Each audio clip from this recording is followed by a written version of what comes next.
Hey everybody, welcome to the Muck Rake Podcast. I'm Yates Sexton. I'm here on Memorial Day with my good friend Nick Hauselman. How you doing, Nick? I'm doing okay. You have a stacked Memorial Day ahead of you. I don't know anybody who does holidays more than you. You're a holiday guy. You get out there, you move, you shake, you eat, you have a good time.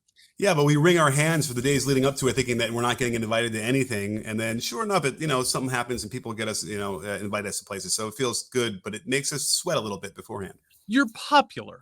That's what we're talking about here. You're a holiday guest. You're a delight. I've seen you at parties, and the people come to you. They gravitate toward you. Well, I got to tell you that if you're looking for a solution to the feeling that you might have out in the world about how everything's weighing on you, interacting with people in a setting like that is the best therapy there is possible. Even if it's not even the fun part, you just get out there and make it fun. Or otherwise, you don't have the energy mixing. You don't have those things. It's I can't tell you how important it is and how the isolation of our lives is making things worse. I couldn't agree more. It's the antidote to everything that ails us. I mean, not just personally, interpersonally, but also politically.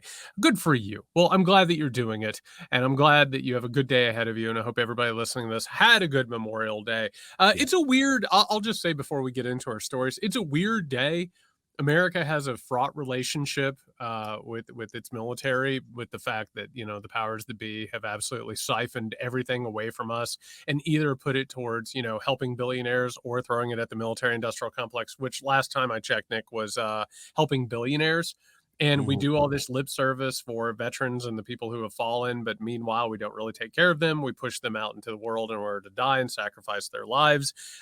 It's a really weird holiday. And meanwhile, true American style, we've turned it into a day for like 25% off sales. It's a very, very strange thing. Well, the connection in my mind to how the veterans are treated, especially when they're hurt and they need healthcare, and then the healthcare in general, there's got to be some connection to that and how it's treated and how almost to the point where politicians will sort of just forget about it. Things are busy. They got a lot of things to do. And then they realize it's been, 2 years have gone by and they haven't touched at all anything. And then you read about these stories about how awful the healthcare is, how expensive it is. And then someone always chimes in from England and says, I had to wait a couple hours at ER and they took care of everything. I didn't pay one penny. And then someone in Canada chimes in, you know what I mean? So it's like, you get a glimpse into other places. And I guess the only thing we need to do is figure out how will they treat their veterans in those countries. I suspect it's a lot better too. Well, by the way, speaking of England, I have a wild feeling we're going to be talking about England in the next couple of episodes in the upcoming election there, and exactly how that's gone to hell in a handbasket. But even my grandfather, who was a decorated veteran of World War II, and that was back when we supposedly treated veterans well. Even he understood that he had been forgotten, because it's a lot easier to talk about how much you support the troops and how much you care about them, and when you use them up and you put them on the other side, it is what it is. Well, people, we have a stacked show. Here in the first segment, we're going to talk not just about the election in 2024, but I've had some pretty revealing conversations in the past couple of days with some strategists within the Democratic Party. They've shed light on some of the things that you and I have talked about, and I can't wait to get into that. Before we do, though, head on over to patreon.com/muckrakepodcast. Support the show. Keep us ad-free, editorially independent, and growing. We're going to be talking about the upcoming debates in a minute. Nick, you and I on the 27th, which is a Thursday, we just discovered, looking at a calendar. We're going to be talking if that debate happens, we're going to be talking immediately after it, doing a live taping of the Friday Weekender episode. And what do you want to do that Thursday after you watch this debate, after you suffer through it? You want to hang out with me and Nick. You want to hear what we have to say about it? Patreon.com/muckrakepodcast. Keep us growing. But better yet, you don't have to watch the debate. Just come on and hang with us and we'll tell you what happens. Nobody is telling you that you have to watch the debate. Nobody's making you, but don't you want to hear what we have to say? I happen to think a lot of our people, Nick, don't watch the States of the Union. They don't watch some of the things that we cover. They want to hear our analysis, which you're not going to hear anywhere else. You don't want to go over to, one of these tired old stale media platforms. Come hang out with us. Yeah, we don't need the spin room afterwards. It's all a bunch of hocus pocus. So we've already talked about it. All people want to do is hang out with Nick.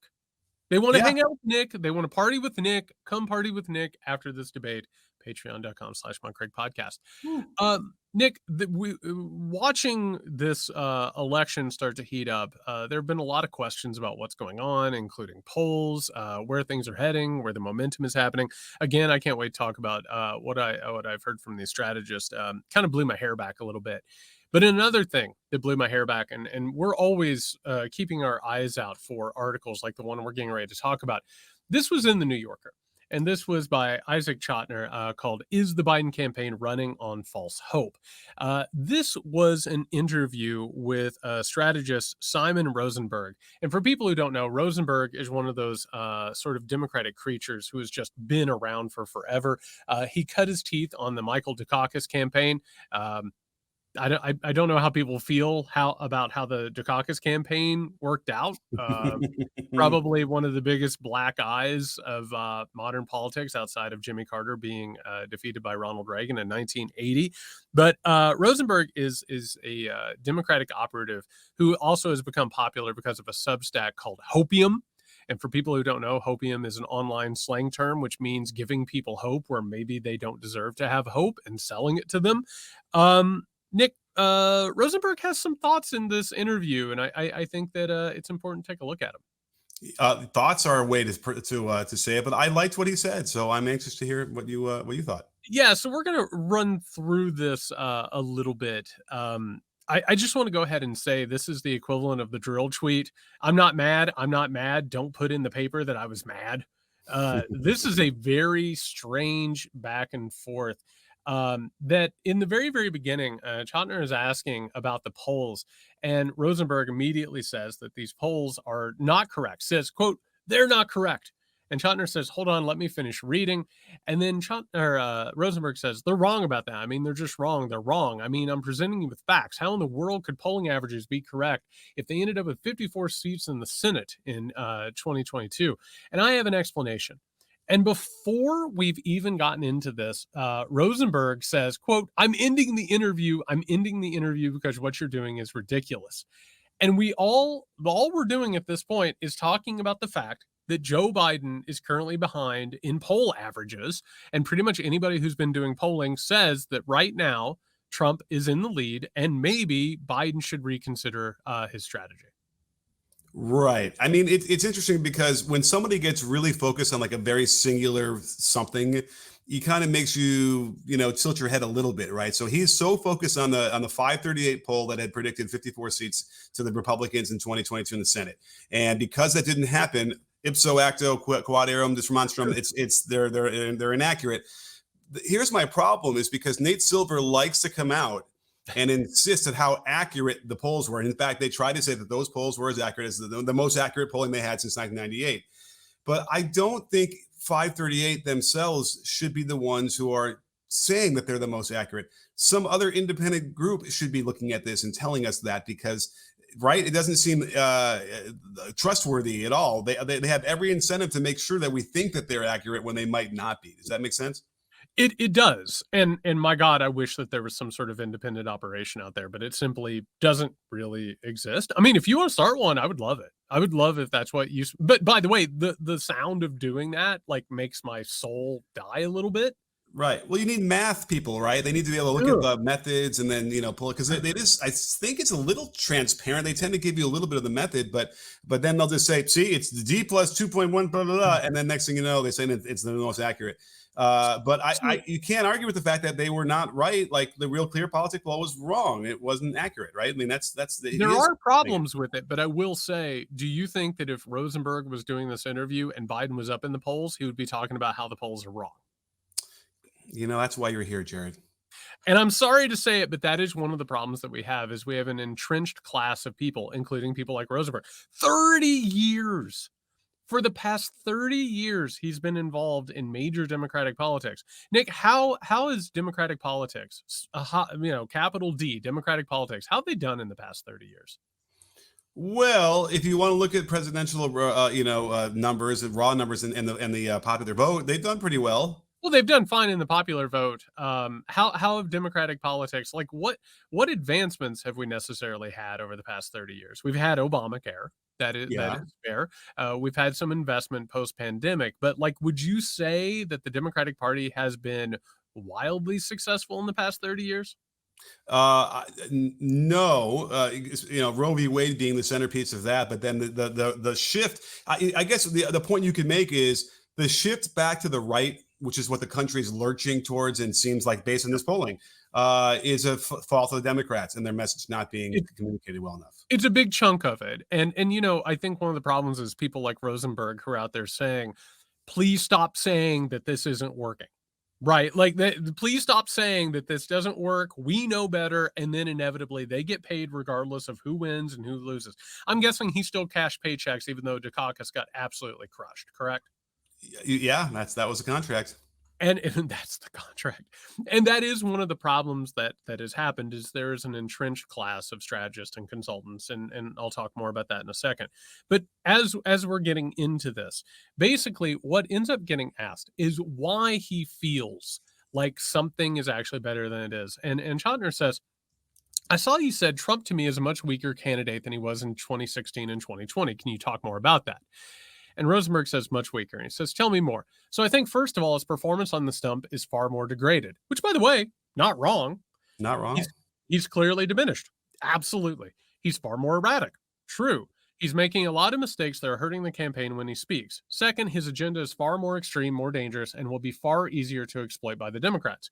And by the way, I think what Rosenberg is saying is not wrong, but I think what Rosenberg gets wrong is after 30 years in politics, he has overplayed how traditional politics are now playing out. It really doesn't matter that Trump's more erratic. It doesn't matter that he's more dangerous. Like people who are going to vote for Donald Trump are not going to make a logical assessment of Donald Trump. Is that fair? Yeah, logic's out the window. Logic's gone. Like in fact, what Trump is doing is he's actually dragging people with him into erraticism and radicalism. Fair? Yeah. Hatred is a strong drug. Hatred. He says, the assumption with everything I'm telling you is that what I believe is going to happen is the campaigns are prosecuted over the next 5.5 months. There are things now that are true about him that were not true in 2020, that all voters are going to come to know in the following months. They are that he raped E. Jean Carroll, that he oversaw one of the largest financial frauds in American history and has been fined hundreds of millions of dollars for that he stole American secrets, he lied to the FBI, he shared those secrets with other people. It's the greatest betrayal of our national security by a former president in all of American history. He led an insurrection against the United States. He led an armed attack on the Capitol, and he's promised to end American democracy for all time if he's in the White House in 2025. He and his family have corruptly taken more money from foreign governments than any family in American history. And sixth, and this is really important, is that he's singularly responsible for ending Roe. I agree with all that. That is all accurate. The question, though, at the heart of this is that enough to win a campaign in modern times? And I don't feel particularly confident that it is. Well, what I get from what he said there, because he's not, all that stuff is true, but it feels like he thinks that the polling that we're talking about, people who are answering the phone and saying, oh yeah, I'm going to vote for Trump. He somehow thinks that there are people in that category that will read those sentences that are very damning and switch their vote. That's what it sounds like to me, because we have to, assume that if Biden's not down, it's tied or whatever. It's really close. They need some extra votes, No. but they're not going to get them with this. This is not the campaign that's going to get them. I think what you would probably tell them is we need to present a better future going forward with policies that the people will actually gravitate towards, who are not quite in the Trump area, but would gravitate towards, and they weren't going to respond to the litany of lawsuits he's in the middle of. That's not going to sway anybody who's already at least said they're going to vote for Trump, and they need to. Well, I don't even know. They don't need anybody of that group, do they? I don't particularly think so. You need to turn turn out votes. You need to turn out votes and make sure the people who aren't going to vote for you, or who would vote for you but have decided not to vote for you, will come out and vote for you. Right. Like, you're not going to steal. Like, I'm sorry, but Trump is a known property. Nick, I don't want to shock you or our listeners. We lived through 4 years of Trump as president. It's only going to be worse if he wins again. Correct? Mm-hmm. Correct. We all lived through that. Everybody has seen this happen. And anybody who is going to vote for Trump has already worked through the cognitive dissonance of all these things. It's all fake news. It's all conspiracy or a witch hunt or whatever we want to call it. And Nick, so I'll go ahead and I'll start talking about, I reached out to a couple of Democratic strategists. I talked to one person who has been working with the Biden campaign in an auxiliary role in sort of the orbit of it, because there's a bunch of it's almost like a Voltron, right? There's a bunch of different groups that are all working together. I talked to another strategist who is currently working on a congressional campaign for a Democrat going into November. And Nick, we've talked about this, and I sort of had suspicions, but here's what I've had confirmed to me. One, that the Biden administration and campaign has looked at this as seasons. They see the debate later on this month on the 27th. They see that as the launching of the next part of the campaign. The main emphasis of the Biden reelection strategy until now has been completely online and on social media, basically on Twitter. And it's been focused on, first of all, trying to put forward memes that are, for lack of a better phrase, Biden's wins, right? Celebrating Biden constantly, trying to sort of change the narrative around him, while also trying to neutralize any critics of him online that would come from the Democratic coalition, which basically means that you are spending a lot of time, campaign money, effort, money, and resources and energy going after people who you should be trying to get to vote for you. But instead, what you're trying to do is neutralizing those people so they won't do quote unquote damage. So basically, they're going after the people that they would want to vote for them anyway, and basically alienating them as a campaign strategy, which and by the way, I'm one of them. That's the thing. It's a really strange thing to have this apparatus that is not focused on Trump. It's not focused on the Republican Party. It's not focused on actual campaigning. It's damage control at this point. It's triage. Right. There's no looking forward. There's no progress. What can we look forward to? What can we do with another 4 years? Yep. Which is what we used to do, right? And this is what Yep. Trump probably has changed as well. He's made it into a thing, which is why there's a built-in. Like, I don't think going forward, any sitting president. What happens with sitting presidents now is they will leak, their popularity numbers over the course of 4 years down. I don't think any president is going to ever be able to build going up anymore because it's too easy to criticize and knock down the president in the White House, especially if it's a challenger who doesn't have anything, a care in the world, and that is not controlling anything. And they can slowly erode point by point over time, so that we know that the incumbent's always going to be in a situation now where their polls don't look good, the popularity numbers don't look good. Well, the advantage that an incumbent has is the office, right? It's being able to stand at a lectern that has like the presidential seal on it. Basically any network has to air what you're doing if they care about it, right? Like you have the trappings of the office. The problem now is that America is in such dire straits that being the incumbent doesn't really carry much of like a home court advantage anymore, right? It's actually a detriment. The other thing that comes with it, and this is what I'm hearing, is that they are still stuck in 2020 campaign mode. Like Biden is not out there very much. And it's really hard for an incumbent president to then say, hey, what worked 4 years ago, we now need to toss that out and try something new. So instead, we basically have this, I guess, online campaign. And Nick, I listen, Twitter is an absolute hellhole at this point, but it's also not real life. You know what I mean? Like the vast majority of Americans are not on Twitter. The vast majority of Americans are not checking out my Twitter feed and looking at my criticisms of Biden and deciding to stay at home. There's a larger part of campaigning that is currently being just completely forgotten at this point. And I'll tell you, the conversation I had with the congressional strategist, the Democratic congressional and Senate candidates feel like they are completely on their own at this point. Not only are there no there's no like tail for them to follow with Biden, there's no larger message. Like I couldn't tell you right now what the Democratic Party plans to do should they win Congress writ large plus the presidency. I haven't heard anything about that. And that has been completely neglected, leaving all these candidates out there sort of fending for themselves. It's truly frightening because that's the first thing that they should do. And they probably will argue with you saying, oh, well, of course we've been saying it and you're not hearing it, you're not listening. Well, guess what? That's still their fault if that's the case. Yes. Here's the thing that no one's talking about, though, is that in 2020, maybe they are, but I haven't heard it. In 2020, we had the single largest participation in the presidential election ever in the history of our country. Why? Because we had a lot of accommodations for COVID.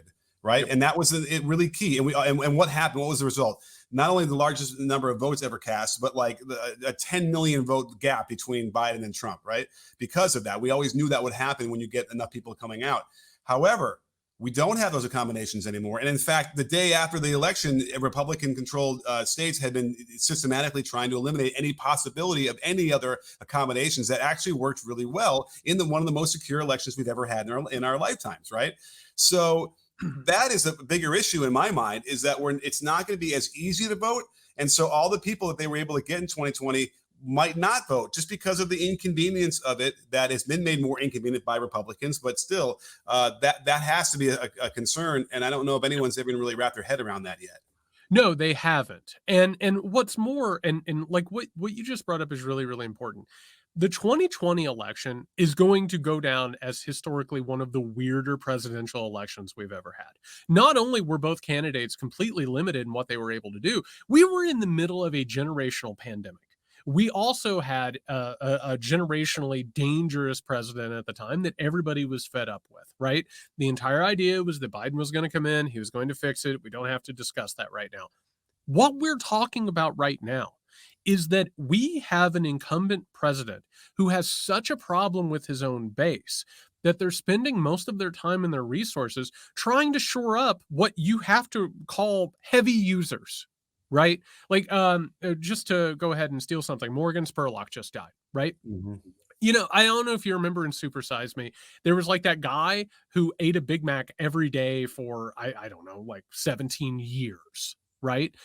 If McDonald's has to try and keep the guy who eats a Big Mac every single day, as opposed to attract new customers or people who wouldn't be walking by the restaurant and going inside, they have a problem, right? So, Mm-hmm. for instance, what's happening, and we've alluded to it a little bit previously, is that the Biden administration has not, I keep calling it the administration, the Biden campaign has been putting so many resources into online accounts that try to basically go after critics while also using social media influencers, which we're not going to go into the particulars of who they are, but they're the ones who are basically speaking to people on Twitter who have like riding with Biden as their name, right? Mm-hmm. You know, they've got like all the iconography, like their headliner is like Biden and Harris, right? Like they're trying to make sure that those people will come out. But that's such a small segment of the electorate, not to mention the people who came out in 2020 who were tired of Trump and tired of the pandemic and wanted something different. And the people I've talked to, basically every single call that they're on, they're screaming, you have to do something else. There Mm-hmm. has to be some other component, and they keep telling them that it's going to launch with the debate going into the conventions, which makes sense. But there's so much time that's being wasted right now and so many resources, and it's not on real things. This is not how you win an election. Fair enough. I do want to say that I wish this would be how we would run campaigns normally, where they don't start until June of the year, Sure. and then by the way, a lot of other countries do this, where they cap the amount of money you can spend, they cap the amount of time that you're going to be running, so you can actually be doing your Yep. job that you've been elected to up until now. You're preaching to the choir. I would love Yeah. that. Yes. So I mean, listen, I guess that'll never happen because they're each going to spend $500 million on each in the campaigns. Because of people like Rosenberg. Yeah. Like those people, that's their entire careers. They're dragging down six figures by getting paid these contracts and by living off of this. And you're right. Like that is the type of season that we should have. Though, I guess this is a campaign that's like trying to live in some sort of a fantasy where it's something like that.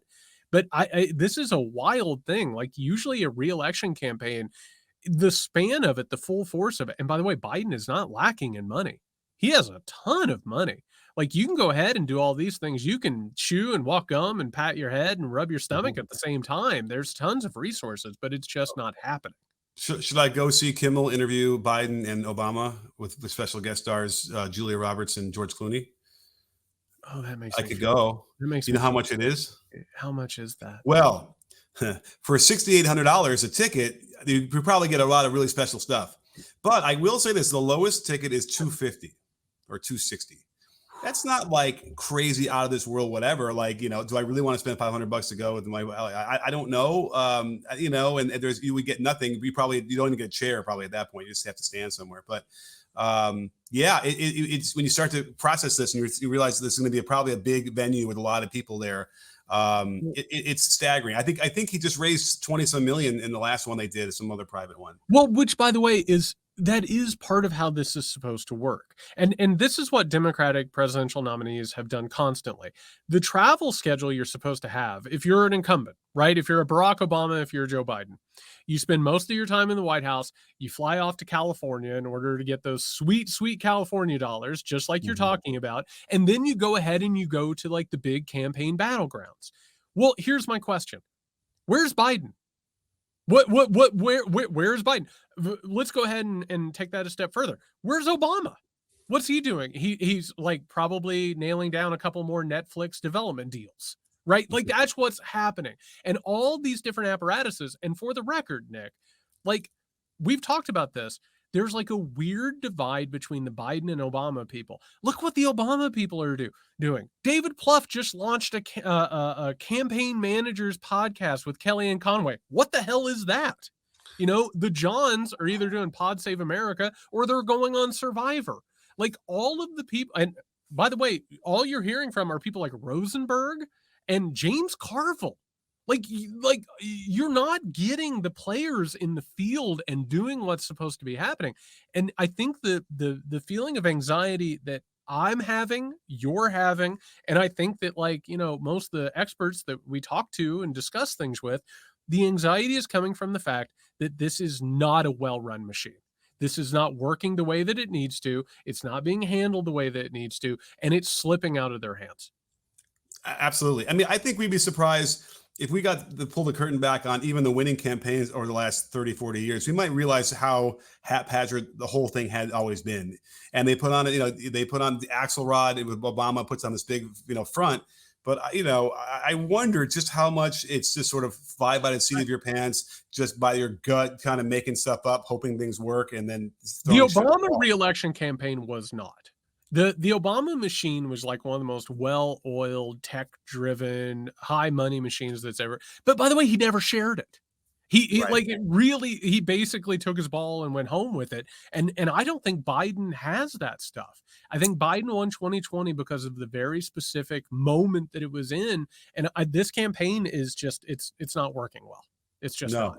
Yeah. And you know, maybe this appearance with Biden and Obama is the beginning of something they're going to do in LA. But I don't know. I mean, you really think that Obama, if they had this incredible secret, that simply just wouldn't share it? Well, we've also watched, I mean, Obama basically relied on Google and a lot of Silicon Valley money, like in order to like move his campaign and sort of strategize it. And I don't know if you've been paying attention to the podcast that we've been running for the past couple of years. Silicon Valley has lost its freaking mind. And like they're not only are they I mean, this isn't the time to talk about, but like the Google search engine and the way that Google's being run right now is an absolute atrocity. And like on top of that, they've all become far right assholes. So I don't know. I don't even know if that's available anymore. Right. Yeah. And by the way, that's the other thing is it's like if you wanted to start a YouTube channel today, you wouldn't ask me how to do it because when I did it, it was, you know, 15 years ago. I don't know how you do it now. Anyway, I'm not the guy. So that's another idea there. Well, and by the way, Rosenberg isn't the guy either. Like, I'm sorry, but like anybody who is off to the side being like, good job, Gov Dukakis. You look great in that tank, pal. You know, like that's not who needs to be like really on the front lines of this.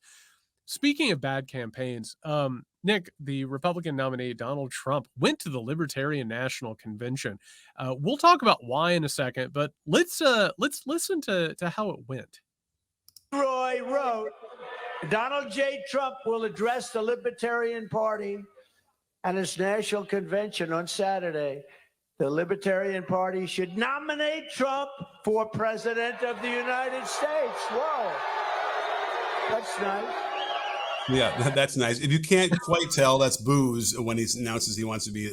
If you can't tell, he's being treated like Mussolini after the Allied forces took it back. Well, someone's whistling and someone's cheering. A couple people in there. Should we keep going? You're going to make me listen more of this, aren't you? Please. That's nice. Only if you want to win. Only if you want to win. Maybe you don't want to win. Maybe you don't want to win. Thank you, D-Roy. He's, by the way, he's in front of a sign that says, "Become ungovernable," Wonderful. which is a nice libertarian touch because they don't want to be right. They want to have their own independent freedom. But I don't even know why that's there. Do you have any? Well, what is that? because he's in unkind territory. All right, and it's interesting fonts, but here we go. Thank you. No, only do that if you want to win. If you want to lose, don't do that. Keep getting your 3% every 4 years. I heard that. We'll keep getting your 3% every 4 years. Do we know what he's talking about? He's talking about the fact that the Libertarian Party is I see. American politics. Yeah, he's trying to, what he's doing? He's trying to absorb like the Borg, this entity, right? So that this Trumpism will absorb another political group. Well, what's fun about the Libertarians is that outside of the ones who obviously work with authoritarians and they're complete and, utter hypocrites, is like there are some true quote unquote libertarians who are not going to compromise their principles. They see Donald Trump as a dangerous person who uses government strength and force and the power of the state in order to crush people. They don't want this. Trump is basically saying, oh, you're not transactional? Oh, you don't want to win? You don't want to work with me? And what's funny is that anybody thought that this was going to work. I love that they thought that this was a good idea and somehow or another he was going to win over this convention. Whoever decided that was absolutely out of their mind. The reasons for doing so, policy and politics, are as solid as the Hope Diamond. D-Roy says this event is very unprecedented, he said. As the Cato Institute president, Peter Gotler, observed in Thursday's Washington Post, it will be the first time think of this, first time in U.S. history that a presidential candidate of a rival party will address the convention of a party that is presumably gathering to nominate its own candidate. He loves the firsts, right? He loves it. And by the way, with this, he basically admits he shouldn't be here. Also, I love that he's just like the Cato Institute. It's these people don't want there to be institutes. They don't want people. Okay, so let's talk about why he's doing this and why this occurred and what are the larger implications. The entire reason, Nick, is because nobody has any clue what in the hell Robert F. Kennedy Jr. is going to do in November. They have no idea. And anybody who tells you different, where the votes are going to come from, whether they're going to come from Biden or Trump, they don't know. Both Biden and Trump are absolutely terrified that RFK Jr. is going to cost them the election. And quite frankly, both of them should be scared about that. RFK went and talked to the Libertarians, which is a wild thing because of some of the things he said, but they are going to nominate him. They're going to go with him. And at this point, Trump, I guess, went out and decided to try and take a flyer. For the record, by the way, Nick, it is starting to look like a real possibility that RFK is going to get the polling and ballot numbers necessary to participate in the debate in June, which if RFK Jr. participates in that debate, this thing changes in a major, major way. I really in shock that he's been able to do this. He's been kind of marginalized. I haven't even seen him be, relevant recently. And yet I think the biggest fear for me, or not the fear, would be that he should be taking a lot of the conspiracy theorist vote. And you would think that that's sort of the MAGA side of things, I would think. So in my mind, rationally, he might hurt Trump more than Biden. But don't we think that he's a prop for Trump anyway? Isn't that what the thinking is? I think at times he has been. And that's the problem here is I think that he has gotten a lot of Republican support, a lot of MAGA support. And then on top of it, there's a segment of the Democratic base or Democratic voter that is not happy with what has happened under Biden. And that a lot of the things that we've talked about, that there's continuity. Right? We talked about the tariffs against China. And on top of that, Gaza is another aspect of this. But there are a lot of people who are just I'm done with this. I'm done with going along with these two parties. And the ground is ripe for a third party candidate to come in and just kind of wreck shit a little bit. So we don't know where it's coming from. We don't know where it's going to go. But I think Trump going to talk to these people as badly as it went, I think is kind of an indicator that they're not sure either. And they think that this is maybe part of the electorate that they need to appeal to. For sure. And then, by the way, Kennedy's anti-vax stance would have disqualified him from being a serious candidate until now. And after COVID, and with the backlash against vaccines, he could cleave off Democratic voters too. There is a subset there that are probably very suspicious of vaccines, don't want to give their kids, who are very progressive people, don't want to give their kids any vaccines. And then he is preaching to that. And that could get people on board who really, once they get to that level of vaccination belief, they're fervent about it, and they would be willing to cast their vote for a candidate they know is not going to win, but to take a stand, and who otherwise would have probably been the Democratic side. So it is a concerning thing, and just remarkable. It really is. And speaking of Trump's not libertarian views, it has come out that back in May during a donor event, he said, quote, "One thing I do is any student that protests," this is, of course, going back to the Gaza protest, "I throw them out of the country. You know, there are a lot of foreign students. As soon as they hear that, they're going to behave." This is one of those things, Nick, that has been gaining a lot of purchase among Trump supporters and the Republicans, which is the idea that anybody who protests at this point, or anybody that they see as dissidents, that they want to throw them out of the country. In fact, the thing that has sort of been gaining purchase is if you go ahead and protest and you say that you are supporting Palestinians, that you will be deported to Gaza or a similar country, whatever country you quote unquote support. Trump said this, and of course, this is just him posturing a little bit, but unfortunately, there is historical precedent, which we'll get to in just a little bit. And I kind of think that the Republican Party is trying to wind itself up into going towards some sort of policy that might look like this. Again, this is what a desperate party looks like, right? They need to be able to mine votes on the fringe of every different, piece of the country, and the hatred and fear that they can stoke it knows no bounds, right? And by the way, it's still not enough, right? In theory, it's still not enough with what they're doing. So it's going to get worse and worse, and they're going to try to find more and more ways to figure out, to stoke that.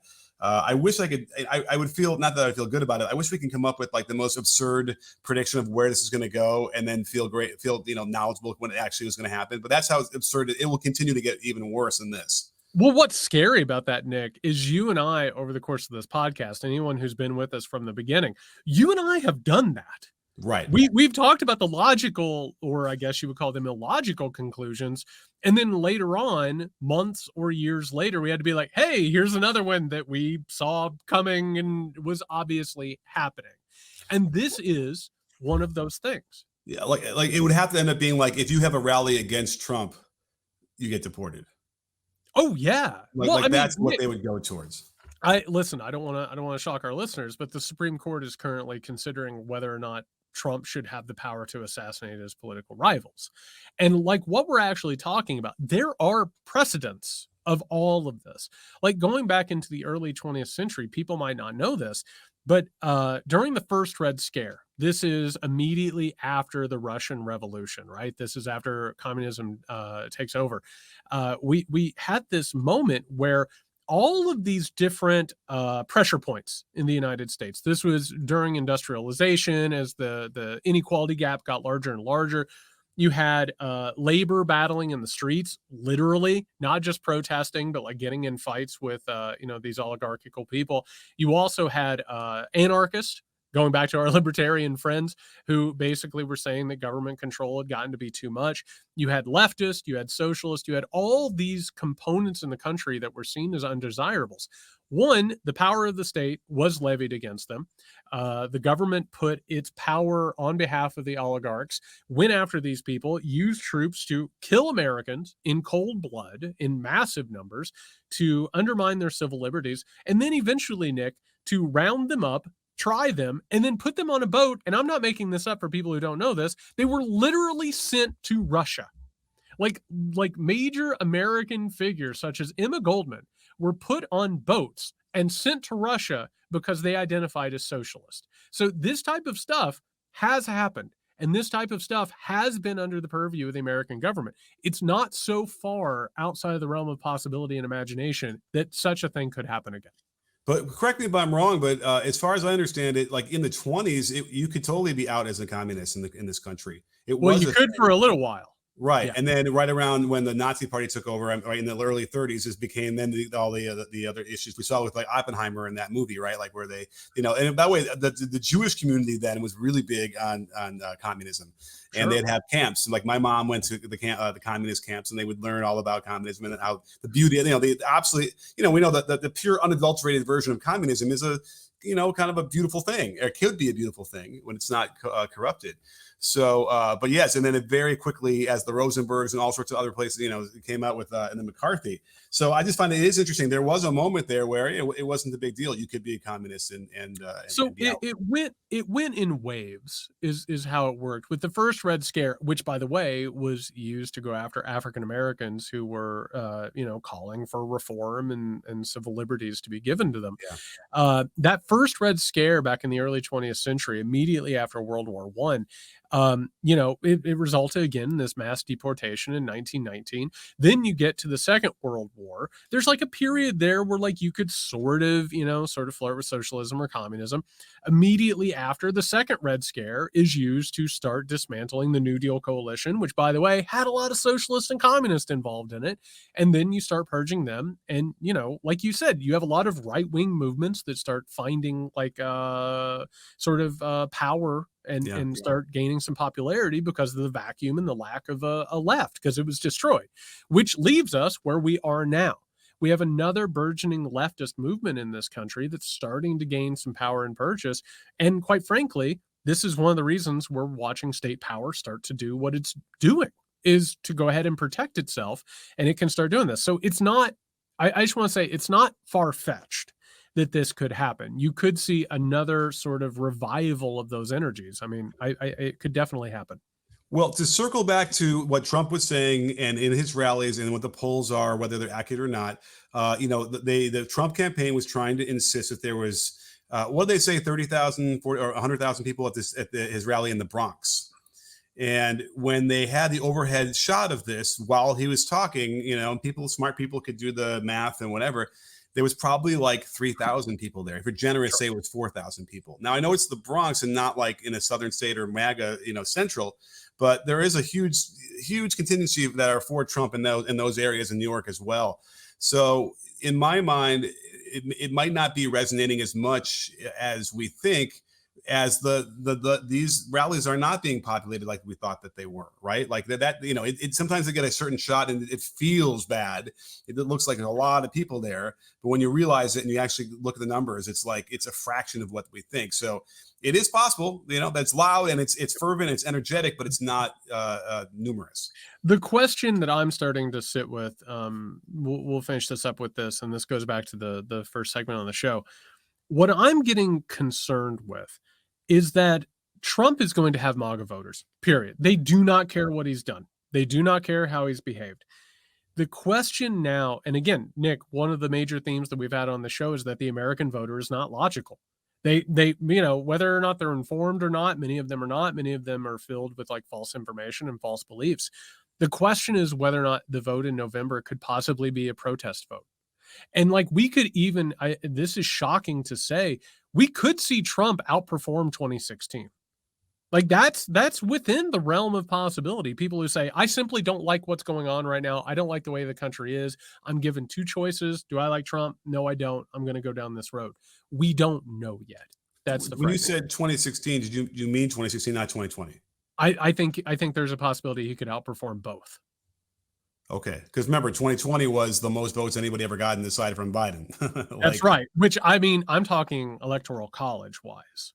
Like it would not be crazy if the strategy doesn't change with the Biden campaign. I would not be. And by the way, I've talked to other people who feel similarly. You could watch Biden take some states that I think would really, really scare some people if they thought about it. I don't think he's taking New York, Trump, obviously, but yeah. And again, we have to remind ourselves that none of these polls really matter. It's the polls in the 3 states that we're going to decide this election. What's weird is I can't quite figure out which 3 states those are going to be. I mean, I suppose we have to say Michigan is definitely one of them. It turns out it might be more than 3 states. 3? Like how many? We might be looking at a 7 or 8 state battleground map. And if Okay. that's the case, because I think after this debate, depending upon how the conventions go, how the debate goes, we might see some truly wild states start to show up in the categories. And we don't even know, Nick. We don't have a clue where, politics or current events are going to take us. I mean, Mhm. just to go ahead and put this out there, China is getting really weird with Taiwan right now. Gaza continues to be an absolute bloodbath by the day. We don't know. We just don't know. The last story we're going to cover today, this is truly disturbing. In Missouri, Attorney General Andrew Bailey has opened an investigation into transgender care. This has included looking into the Washington University's Transgender Care Center in St. Louis. He has gained medical records, access to medical records. He's seeking access to their digital records. He's investigating therapists and social workers to see how they've treated transgender patients or contributed to their care. This is one of the most repellent and disturbing things I've seen in a little while. It just gets worse as you continue to read the article, because it's like, people who are doctors who are giving kids care are discovering that their records are already in the hands of government investigators. In the article, she even says that she had redacted all the names because, obviously this is really important. This is the Missouri Independent for people who want to read up on this. Yes. Yeah. And so it's like she redacted the names, but when they came to interview her about and investigate, like the names had been unredacted. So they were getting them from like somewhere else, and they're not even quite sure where. So it seems like it's a complete and utter violation of everything that we, listen, you and I joke that like it doesn't matter anymore about what our private information, right? It's all out there, everyone's whatever. The one area that I like to think that isn't out there is my medical records. That there's a safeguard there. The doctors seem to, be on board with that, but that doesn't seem to be the case anymore, and that's really frightening. Yeah, it's not going to be, unfortunately. And I want to give a little bit of a 30,000-foot view of this thing. This is taking place in Missouri, which is like one of the most reactionary states that we have. In the work that I've done outside of the podcast and my writing, the organizing that I've done in some of these so-called red states, what I keep finding is that these aggressive tactics, like they have carte blanche to do whatever they want. And you have a lot of these, again, think tanks and institutes. Some of the most active ones include, obviously, the Heritage Foundation, the Claremont Institute, you name it.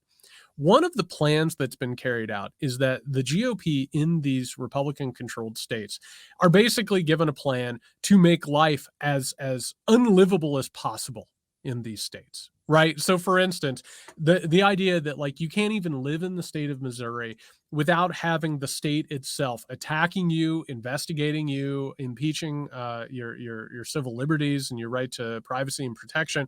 Like, it's supposed to make these people feel like they have to leave. And when I talk to people on the ground who I'm trying to organize with, almost to a person, Nick, they always say, I don't know if I can stay here anymore. And that isn't accidental.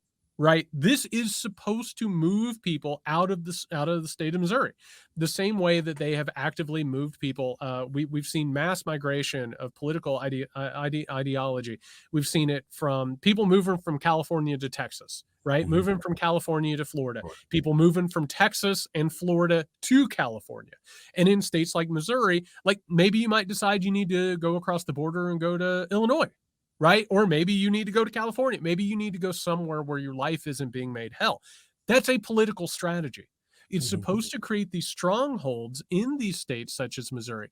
And the entire idea behind it, and this is all in the books, again, Heritage, Claremont, you name it, like what it's trying to do is it's trying to make these little bastions of control that become solidly red. They will never, ever be pushed against. And then you start going after some of the purple states, right? Some of the states that are the battleground states that you and I talked about. And so you use minoritarian rule. You use the Electoral College against itself, and you start taking something from a so-called red state like Missouri, and then you make it federal. And that has been the plan that's been going on for a while. This isn't accidental. It isn't just like Andrew Bailey, who's a complete and utter asshole and monster. It's not just him acting on his own. It is like a well-oiled machine that has an endpoint to it. And you have to understand why people feel like they might have to leave. Like that is a natural human feeling when it comes to this stuff. Yeah, I just looked it up. Missouri has 10 electoral college votes. So I was looking at it, and that's not insignificant. I know New York's got 29 or whatever, but like 10 isn't enough. You cobble a few of those together, and you get people out of the state they don't want, and now you got a coalition that will block that have minority rule forever, like you said. I mean, there's a tip line now, like where you can call in and turn people in. This is just, and what's worse about it is that their mindset generally is they don't want people in their business. They want to feel like they are in control of their own lives and their own information. And they would shudder to think if anybody from the government would have access to their medical records in the GOP side, but they have no problem violating anybody else's if it goes against the smallest bit of their, I suppose, religious ideology. Yeah, and it works on all fronts. It's like, okay, so like let's say for instance, you've lived in Missouri your entire life, right? Like you've voted in one presidential election after another. Your vote's basically been thrown away because the Republican is going to win the Electoral College, right? Meanwhile, your life on the ground, whether you work in politics, which a lot of the people I'm talking about do, or you're a teacher, or you're a scientist, or you're an academic, or whatever it is, there are all these different positions. A poll worker, we've talked about this, right? Like any of these things that you might do, Mhm. it makes sense that you might say, I can't do this anymore. I have to go somewhere else. It's for my health. It's for my children. Imagine being in a state like Missouri and having like a child who's transgender, right? Like, what do you do? And so it's really hard because you have to go into these spaces. I'm speaking as an organizer, my other role. Like you go in and they say that I can't tell the person you have to stay in this state and go through this in order to try and change things. Like it is a natural sort of decision and hinge point that you have to face for yourself and your family and your community. Like, what do you do? And unfortunately, they've leveraged this. It's state-sponsored terror is what it is. And the fact that they've been able to do this, Nick, the really scary thing is going back to what we were saying about imagining these things. You have to be sadistic as shit to imagine doing this in order to gain control over things, in order to push like your political project and gain, political control. Like this is almost so sadistic that it was almost impossible to imagine that they would do it. And now that they're doing it, it makes it really hard to figure out like how to push back against it. Well, the pushback or the solution would have to be that people like that would understand the circumstances around kids who are transgender and how that process plays out. And then you are not receptive, you are sympathetic and understand people's. By the way, not even sympathetic; it's simply the respectful of their own decisions in their own families, right? But how do you do that? Well, if you are in school and you learn a little bit about how we should accept everybody for who they are and who you can be, well, that would help. And what's happening there? They are also trying to ban any version of that kind of education, which is really frightening. Again, because it was tainted early on, decades and decades and generations ago. Like that the only solution would be to try and help the younger kids who are not tainted yet to understand that everyone is a person who deserves their own path and their own the way they want to go. And that's what's so dangerous is they're trying to change forever the education system because they know how important it is to get to the kids and teach them these terrible things before they get too old. They totally understand that. And what you're talking about and what we've been talking about, unfortunately, is like the personal weight of this, right? Which, when I talk to people and they say, what can I do? It's like, you have to show up for these meetings. You have to show up to engage in the small d democratic process, right? You have to fight back against these people in any way that you possibly can. The problem, to go ahead and bring this episode full circle, Nick, is that we do have an apparatus in place to keep this shit from happening. The federal government is supposed to protect the rights and protections of the people. Like in this case, like, I'm sorry, but the president of the United States of America should not be allowing governors and Republican legislatures and people in power to do this type of stuff. It's a distaste for these battles because of the Electoral College model. I mean, what DeSantis has done in Florida has not just been disgusting, but the fact that it's happened on the watch of a Democratic president and a Democratic administration, like that's the thing is I don't think Biden has a taste for those battles. Do you know what I mean? I don't think he's interested in going after these states or going after like these sort of aggressive and muscular sort of aggressive campaigns. But that's what a federal government's supposed to do. You're supposed to live around throughout the country. You're supposed to have inalienable rights. And the government's job is to protect those rights. And that's not what the government's been doing. It's been allowing these little tin pot dictators to sort of like carve up the map. And from one state to the next, like your life is incredibly different because you don't have that protection anymore. That's unfortunate. All right, everybody. We're going to come back with our Weekender episode on Friday. A reminder, patreon.com/MikeCraig podcast. You want to listen to it. By the way, a bunch of people, Nick, I'm just going to say, a bunch of people heard the call last week and they were like, you're right, Jared Yates Sexton. We do want to listen to the Weekender on Friday. We do want to support the show. We thank you so much. It is your vote of confidence and support means the most to us. We will return on Friday. Until then, you can find Nick at Can You Hear Me SMH. You can find me at JY Sexton. Try and have yourself a good time. Hope you had a good Memorial Day. Be safe.